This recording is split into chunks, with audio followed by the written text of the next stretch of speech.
te dis, Biscotte, il n'y a pas d'interprétation.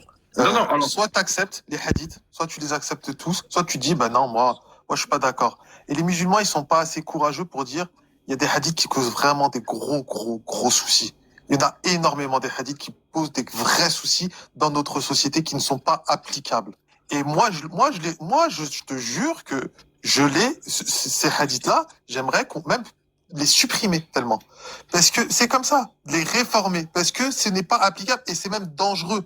C'est même dangereux quand on parle de mariage de petites filles, quand on parle d'esclavage, quand on parle de tout ça, c'est extrêmement dangereux. Sauf que nos jeunes aujourd'hui nous disent que, mais ils connaissent mieux la religion que nos parents, parce que nos parents c'était des musulmans post-coloniales, donc ils étaient trop adaptés à la France, et que en fait il faut vraiment pratiquer comme à l'époque du prophète. Mais on est où? On est où? Non, c'est pas applicable. Ce n'est pas applicable. Et ça, quand il y aura assez de musulmans courageux, eh ben, peut-être qu'il y aura des réformes, peut-être qu'il y aura ci, peut-être qu'il y aura ça, et tout le monde vivra en paix. Mais aujourd'hui, il y a des textes qui sont vraiment dangereux. Et ça, il n'y a pas un musulman qui est capable de le dire. Oh non, c'est l'interprétation, c'est de l'hypocrisie surtout. Ça, c'est de l'hypocrisie. En fait, il y a un truc pour répondre. Je sais pas pourquoi la question était dirigée que à Biscotte.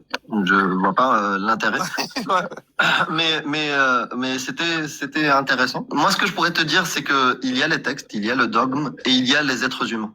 Je sais pas comment t'appeler, Max. Ouais, Max. Donc les êtres humains sont différents des textes. Heureusement. Heureusement. Maintenant, si tu veux faire le focus sur qu'est-ce qui est problématique dans l'islam, moi j'aime pas les termes musulmans modérés, islamisme, les trucs comme ça. Il y a l'islam. Il y a l'islam et dans l'islam, il y a des textes. Dans ces textes-là, il y a des choses qui peuvent être dangereuses, comme par exemple l'islam sunnite avec les consensus des 4 écoles. Et oui, à l'unanimité, celui qui blasphème le prophète. Il y a même un livre qui est dédié à ça, qui s'appelle L'épée dégainée, de Ibn Taymiyyah, qui dit à chaque paragraphe comment pragmatiser, ôter la vie de celui qui blasphème, qui critique ou qui insulte le prophète ou Allah. Et surtout le prophète. Maintenant, les êtres humains, les musulmans, ils sont différents les uns des autres. C'est pas un bloc monolithique et certains sont au courant de ces textes-là, les rejettent, d'autres ne sont même pas au courant et peuvent être choqués le jour où ils découvrent Man baddala dinahu faqtuluh, celui qui change sa religion, ôtez-lui la vie. Ils sont souvent choqués par ces textes-là. C'est l'expérience que j'ai eue à travers ma famille ou les échanges que j'ai pu avoir avec les musulmans. Maintenant, en parlant du film Samuel Paty et du terrorisme dans l'islam, ce que j'ai compris, c'est que l'islam est une mauvaise fabrique à terreau. Si on considère vraiment les chiffres 1,8 milliard ou 2 milliards de musulmans, quel est le pourcentage des terreaux dedans? Il y en a pas, c'est un mini pourcentage. Et je conclus comme quoi l'islam est une mauvaise idéologie pour fabriquer des terreaux. Même s'il y en a, ils ont commis des choses atroces. Mais c'est une très très bonne fabrique à gens passifs, à des gens passifs face aux atrocités. Ils vont voir et ils vont pas condamner. Ils vont même découvrir les textes qui ont permis ce qui s'est passé pour Samuel Paty, Charlie Hebdo, Nice et autres. Et ils vont pas condamner les textes, la chose initiale qui a mené des gens vers cet acte-là. Ils vont crier au complot. La DGSI qui a fait un complot pour faire ça, ou augmenter la haine du musulman, ou je sais pas quoi, au lieu de reconnaître la réalité. La réalité, c'est qu'il y a, comme t'as dit, et t'étais juste, sur les 4 écoles et sur leur avis, au lieu de rejeter ces textes-là, par exemple, Biscotte, toi, je discute avec toi, t'as l'air quelqu'un d'intelligent et d'ouvert d'esprit et qui veut le vivre ensemble. Un hadith, par exemple, de ce type-là. Man baddala dinahu faqtuluh. Un hadith sahih de Bukhari qui dit, celui qui change sa religion, il faut lui ôter la vie. Pour toi, c'est de la merde. On est d'accord? bien sûr, bien sûr. Voilà, tu vois, Max, tu as un exemple, un musulman là, un musulman au-dessus de moi, et eux, ils rejettent, ils disent même, ce texte-là, c'est de la merde. C'est-à-dire, faut pas essentialiser. Et moi, en tout cas, c'est l'espoir que j'ai, parce que dans ma famille, mes amis, il y a du juif, du chrétien, du musulman, de l'athée et tout, et on vit très bien et on s'aime. Moi, c'est la même chez moi. Hein. Moi, exactement. Donc, je vis très bien. Hein. Il y a des homosexuels, je les accepte, il n'y a pas de problème. Voilà.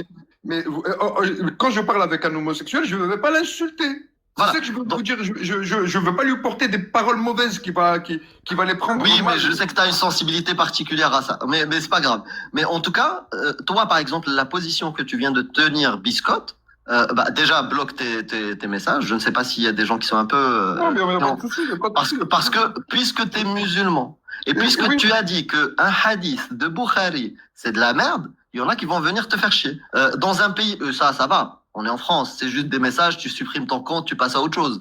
Mais dans des pays, par exemple le Maroc, l'Algérie, le Yémen, le Soudan, l'Afghanistan, autre chose, toi, le musulman, parce que tu as osé faire ça, tu risques la même chose que Samuel Paty.